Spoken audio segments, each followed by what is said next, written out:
بسم اللہ الرحمن الرحیم وَأَقِیمُوا الصَّلَاةَ وَآتُوا الزَّکَاةَ لَعَلَّکُمْ تُرْحَمُونَ۔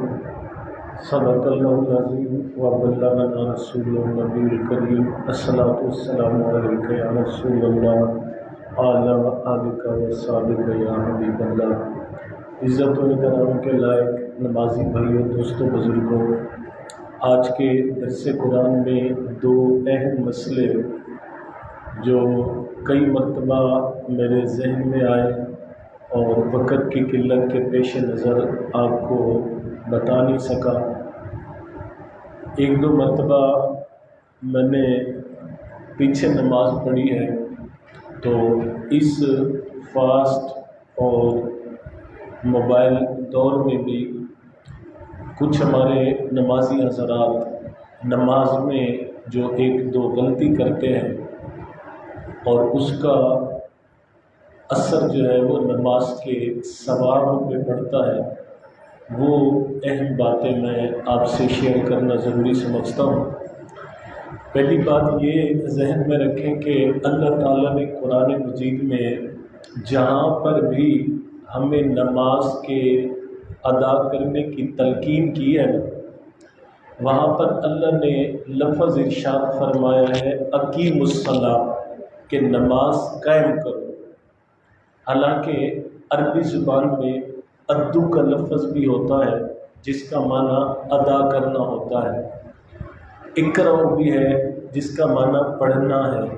کسی جگہ پہ اللہ نے یہ نہیں فرمایا کہ نماز ادا کرو، کسی جگہ پہ یہ نہیں فرمایا کہ نماز پڑھو۔ جس جگہ بھی ارشاد ہوا وہاں پر فرمایا اقیمو، نماز قائم کرو۔ اب ہم نے سمجھنا ہے کہ نماز قائم کرنا ہوتا کیا ہے۔ تو نماز قائم کرنا تب ہوتا ہے کہ جب نماز 5 وقت پڑھی جائے۔ ایک بندہ 2 پڑھتا ہے، 3 نہیں پڑھتا، 3 پڑھتا ہے 2 نہیں پڑھتا، 1 پڑھتا ہے 4 نہیں پڑھتا، تو وہ نماز قائم کرنا نہیں کہلائے گا، نماز قائم کرنا نہیں کہلائے گا۔ نماز قائم کرنا وہ ہوگا کہ جس میں 5 نمازیں مکمل ہوں گی۔ دوسرا مطلب یہ ہے نماز قائم کرنے کا کہ نماز کو قائم کرنا وہ کہلائے گا کہ نماز کے ضروری مسائل جان کر نماز کو پڑھا جائے۔ نمازی کو پتہ ہو کہ میں جو نماز ادا کر رہا ہوں اس میں فرض کتنے ہیں، اس میں واجب کتنے ہیں، اس میں کون سی شرطیں ہیں، میری نماز مکمل کیسی ہوگی، کون سی غلطی ہوگی تو سجدہ سہو ہوگا، کون سی نماز کیسے ٹوٹے گی، کیسے پوری ہوگی۔ ان ضروری مسئلوں کو جان کر نماز پڑھنا یہ نماز قائم کرنا کہلاتا ہے۔ اور تیسرا نماز قائم کرنے کا مطلب یہ ہے کہ نماز کو مکمل توجہ کے ساتھ ادا کیا جائے۔ یہ 3 چیزیں جس کی نماز میں شامل ہوگی وہ نماز قائم کرنا کہلائے گا۔ آج اگر ہم اپنی نمازوں پہ غور کریں، کسی کی کیا بات کرنی ہے، خود سے سوال کریں کہ نماز کے بارے میں اللہ کا قرآن کہتا ہے کہ ان الصلاۃ تنہی عن الفحشاء والمنکر، کہ نماز بے حیائی اور برے کاموں سے روکتی ہے۔ اگر ہماری نماز ہمیں برے کام سے نہیں روک رہی تو ہماری نماز پہ سوالیہ نشان ہے۔ اگر ہماری نماز ہمیں اتنا بھی نہیں روک رہی کہ مسجد کے گیٹ سے گزرتے ہیں تو ساتھ ہی گالم گلوچ شروع ہو جاتی ہے، مسجد کے گیٹ سے گزرتے ہیں تو غیبت، الزام اور بہتان شروع ہو جاتے ہیں، یعنی ادھر سے نماز پڑھ کے نکلیں اور ساتھ ہی جو ہے ہم نے جو ہے اپنی زبانوں کو بے لگام کر دیا۔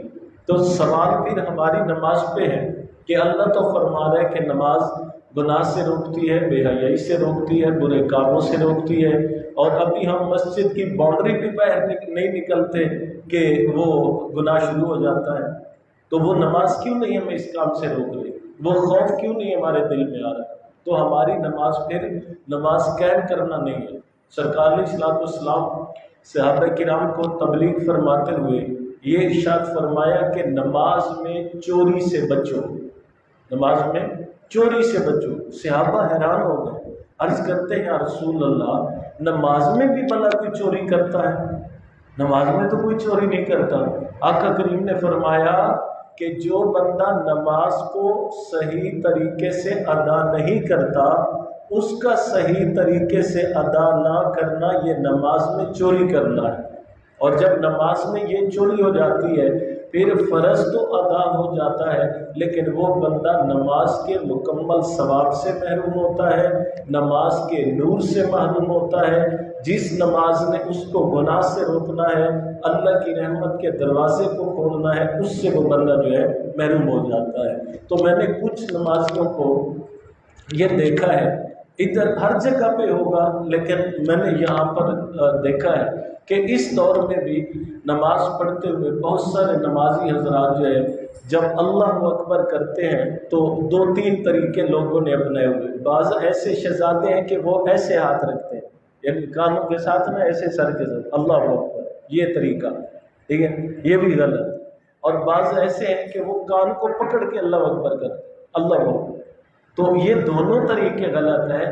سنت طریقہ یہ ہے کہ یہ جو کان کی لو ہے اس کے برابر جو ہے آپ نے ہاتھ بلند کرنا ہے، اس کے برابر اللہ اکبر، اور انگلیوں کا جو رخ ہے وہ اسٹیٹ فارورڈ قبلہ کی طرف ہونا چاہیے، یعنی یہ انگلیاں بھی جو ہے گویا آپ کی جو ہے اپنے آپ کو قبلہ کی طرف متوجہ کرے، آپ کا دل بھی قبلہ کی طرف متوجہ ہو، خیال بھی قبلہ کی طرف متوجہ ہو۔ تو یہ جو طریقہ ہے یہ سنت کے مطابق ہوگا۔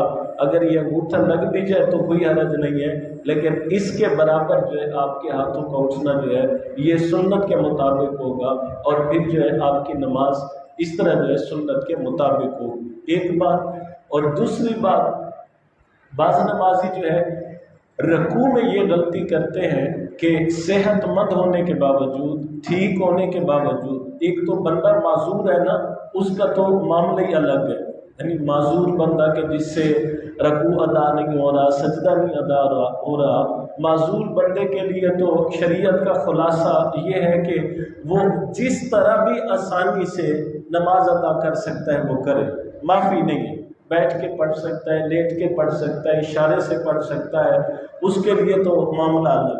لیکن ایک بندہ صحت مند ہے، وہ کھڑا ہونے پہ قادر ہے، بیٹھنے پہ قادر ہے، رکوع کرنے کا اس کو طاقت ہے، سجدہ کرنے کی طاقت ہے، بلکہ بعض ایسے ہمارے ینگ بچے جو ہے وہ رکوع کرتے ہوئے ایسے آئے، اللہ اکبر کیا، ایسے اشارتاً رکوع کیا اور سجدے میں چلے گئے۔ تو رکوع جو ہے وہ نماز کا فرض رکن ہے، اگر آپ کا رکوع ادا نہیں ہوگا تو اطمینان کے نماز کا فرض رہ جائے گا، اور فرض رہ جائے گا تو آپ کی نماز ہی نہیں ہوگی۔ تو رکوع جو ہے وہ بھی آپ نے اس اہتمام سے کرنا ہے کہ اپنی پیٹھ کو جو ہے اس قدر جھکائے کہ وہ سر کے برابر جو ہے ہو جائے، پھر جو ہے آپ کا رکوع بھی ادا ہوگا، فرض کا ثواب بھی شامل ہوگا، سنت کا ثواب بھی جو ہے اس میں شامل ہوگا۔ یہ دو باتیں تھیں نماز کے حوالے سے۔ اور ایک تیسری بات یہ گزارش کرنی تھی کہ بحمداللہ تعالیٰ ربیع الاول شریف کا چاند جو ہے وہ نظر آ چکا ہوا ہے، آج 3 ربیع الاول ہے۔ جب بھی یہ مہینہ آتا ہے نہ صرف پاکستان میں بلکہ پوری دنیا میں حضور کی ولادت کے مہینے کو خوشی کے ساتھ، ادب و احترام کے ساتھ اور پہلے سے زیادہ درود و سلام کے نذرانے کے ساتھ جو ہے گزارا جاتا ہے۔ لیکن اس میں جہاں ہم حضور صلی اللہ علیہ وسلم سے عشق اور محبت کا اہتمام کرتے ہوئے میلاد کی خوشیاں مناتے ہیں، وہاں پر بہت سارے معاملات میں جو ہے ہم حد سے بڑھتے ہیں اور گناہ گار ہوتے ہیں۔ مثلا جب یہ مہینہ شروع ہوتا ہے تو چھوٹی بڑی محفلوں کے لیے لوگ ایڈوانس جو ہے وہ بیکریوں پہ کیک وغیرہ کا آرڈر دیتے ہیں، یا بنوا کے جو ہے گھروں میں لاتے ہیں، تو باقاعدہ آرڈر دیا جاتا ہے کہ یہ حضور کی ولادت کا کیک ہے، اس پہ جو ہے خانہ کعبہ بنا دینا، اس پہ جو ہے روضہ رسول بنا دینا، اس پہ لکھ دینا جشن عید میلاد النبی، یا اپنی طرف سے جو بھی کچھ لکھوانا چاہتے۔ تو یہ ساری چیزیں غلط ہیں۔ حضور کی ولادت کی خوشی میں جو صدقہ خیرات آپ نے کرا ہے سو کریں، لیکن ایسا کام کہ جس سے ثواب کی بجائے گناہ والا معاملہ ہو جائے، اس سے اپنے آپ کو بچائے۔ تو کیک کاٹنا ہے، کوئی چیز بانٹنی ہے، ٹھیک ہے نا، دیکھیں وہاں پر ہماری محبت اور عشق رسول کہاں پہ ہوتا ہے کہ ہم جو ہے حضور کی خوشی میں روزہ رسول کو کاٹ رہے ہوتے ہیں، ہم جو ہے حضور کی خوشی میں جو ہے خانہ کعبہ کو کاٹ رہے ہوتے ہیں، عید میلاد النبی صلی اللہ علیہ وسلم لکھا ہوا ہے اس کو کاٹ رہے ہوتے ہیں۔ تو یہ جو ہے ثواب کی بجائے گناہ والا کام ہوتا ہے۔ وہ کہتے ہیں نا کہ بھئی شاید غالب نے کہا تھا کہ تازہ ہوا کے شوق میں اے ساکن نان شہر، تازہ ہوا کے شوق میں اے ساکن نان شہر، اتنے نہ در بناؤ کہ دیواری گر پڑے۔ یعنی تازہ ہوا کو لینے کے لیے ساری دیواروں میں اتنے سوراخ نہ کر دو کہ دیواری نہ بچے۔ تو یہ نہ ہو کہ بھئی حضور کی ولادت کی خوشی میں یا حضور کی محبت میں جو ہے حد سے اس قدر آگے بندہ بڑھ جائے کہ ثواب کی بجائے گناہ والا کام ہو جائے۔ اسی طرح جھنڈیوں پر جو ہے وہ میلاد النبی لکھوا دیا جاتا ہے، پھر وہ جھنڈیاں نیچے گرتی ہیں، جھنڈوں پہ لکھوا دیا جاتا ہے صلاۃ والسلام وغیرہ۔ تو یہ جو قباحتیں ہو رہی ہیں میلاد کے نام پہ، ان کو جو ہے ہم نے کنٹرول کرنا ہے تاکہ ہمارا جو نیکی کا کام ہے وہ ثواب کی بجائے گناہ والا کام جو ہے نہ بنے۔ اللہ کے حضور التجا ہے کہ اللہ تعالیٰ ہم سب کو دین کے معاملے میں وہ طریقہ، وہ راستہ اور وہ اصول قانون اپنانے کی توفیق عطا فرمائے جو اللہ کے قرآن میں اور رسول اللہ کے فرمان نے بنائے ہیں، تاکہ ہمارا کام نیکی کا وہ ثواب بھی رہے، نہ کہ ہمارے لیے گناہ کا سبب بنے۔ آپ میں سے کسی نے کوئی سوال پوچھنا ہے؟ جی بسم اللہ۔ ہاں جی ہاں وہ تو بالکل، دیکھیں وہ تو میں عرض کر چکا ہوں کہ حضور کی ولادت کی خوشی میں کوئی بھی صدقہ، کوئی بھی چیز آپ بانٹ سکتے ہیں، کم ہو زیادہ ہو، جس طرح کی بھی ہو، حضور کی خوشی میں جو آپ نے کرنا ہے وہ کریں، لیکن اس میں طریقہ وہ رکھیں کہ جو ثواب والا ہو، وہ طریقہ نہ ہو کہ جو گناہ والا ہو اور اللہ رسول کی ناراضگی والا ہو، یہ چیز۔ ویسے تو سادہ تو کوئی بھی معاملہ ہو سکتا ہے، لوگ کھانا بنا کے تقسیم کرتے ہیں، کیک بانٹتے ہیں، اپنی اپنی استطاعت کے مطابق لوگ خرچ کرتے ہیں، وہ تو الگ چیز۔ میں جو مسئلہ آپ کو عرض کر رہا ہوں وہ یہ ہے کہ ان کیکس پر حضور کا نام، روزہ رسول، خانہ کعبہ یہ نہیں بنائے تاکہ ان کی بے ادبی نہ ہو۔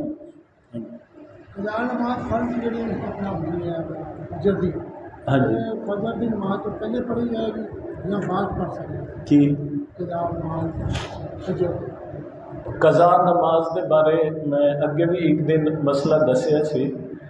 3 ٹائم نے 3 ٹائم، انہاں دے وچ نہ قضا نماز ہے نہ ادا ہے، انہاں 3 ٹائم تو علاوہ جدو مرضی قضا پڑھ۔ ایک ٹائم جدو سورج غروب ہو رہا ہو، یعنی جدو آخری 15 منٹ ہوندے نا سورج غروب ہونے والے 10 تو 15 منٹ، اس ٹائم قضا نماز نہیں پڑھنی، اس ٹائم قضا نماز نہیں پڑھنی۔ صبح جدو سورج طلوع ہو رہے ہوگے اس ٹائم بھی قضا نماز نہیں پڑھنی۔ اور تیسرا جدو زوال دا ٹائم ہوتا ہے، اج کل 11:30 تو لے کے 12 بجے تک یہ زوال دا ٹائم ہے، یہ آدھا گھنٹہ ادو بھی قضا نماز نہیں پڑھنی۔ انہاں 3 ٹائموں تو علاوہ جدو مرضی قضا نماز پڑھنی۔ اور انہاں ٹائموں دے وچ کیوں نہیں پڑھنی کہ سورج غروب ہونے دا ٹائم تے سورج طلوع ہونے دا ٹائم، یہ انہاں دی عبادت دا ٹائم ہے جڑے سورج نو خدا سمجھتے ہیں، سورج نو خدا سمجھتے ہیں کہ جدو سورج غروب ہوتا ہے ادو بھی سورج نو سجدہ کرتے ہیں، جدو سورج طلوع ہوتا ہے ادو بھی سورج نو سجدہ کرتے ہیں۔ اور حضور صلی اللہ علیہ وسلم کا فرمان ہے کہ من تشبہ بقوم فہو منہم، کہ جڑا کسی قوم نال مشابہت کرے گا وہ قیامت والے دن انہاں دے وچ اٹھایا جائے گا۔ اس انہاں 2 ٹائم اس واسطے نماز نہیں پڑھنی کہ انہاں دے نال مشابہت نہ ہو جائے۔ تے جڑا زوال دا ٹائم ہے وہ اللہ دے جلال دا ٹائم ہے، اس ٹائم اس واسطے سجدے والی عبادت مننا ہے کہ ہر بندہ اپنے روحانی باطنی ایمانی اعتبار دے نال وہ اس درجے تے نہیں ہوندا کہ اللہ دے جلال نو برداشت کر سکے، اس واسطے اس ٹائم بھی قضا نماز نہیں پڑھ سکتا۔ اس تو علاوہ جدو مرضی پڑھے، صبح دی اذان تو پہلے پڑھے، بعد بھی پڑھے، ظہر تو پہلے، عصر تو پہلے، جدو مرضی پڑھ سکے۔ بس ایک اصول ذہن وچ رکھنا ہے کہ 3 ٹائموں تو علاوہ جس ٹائم مرضی پڑھ۔ اور اللهم صل على سيدنا ومولانا محمد عدد ما في الملة صلاة دائمة بدوام ملك الله. اللهم ربنا آتنا في الدنيا حسنة وفي الآخرة حسنة يا حي يا قيوم برحمتك نستغيث لا تكلنا إلى أنفسنا طرفة عين واصلح لنا شؤوننا كلها أمورنا. اللهم إنا نسألك رزقا طيبا علما نافعا وعملا متقبلا یا شافی الامراض اشف مردانا یا قاضی الحاجات اقضِ حاجاتنا یا دافع البلیات ادفع بلیاتنا یا حل المشکلات حل مشکلاتنا. اللهم اغثنا یا رب العالمین یا ارحم الراحمین. وصلی اللہ تعالی علی خیر خلقہ محمد وعلی آلہ وسلم.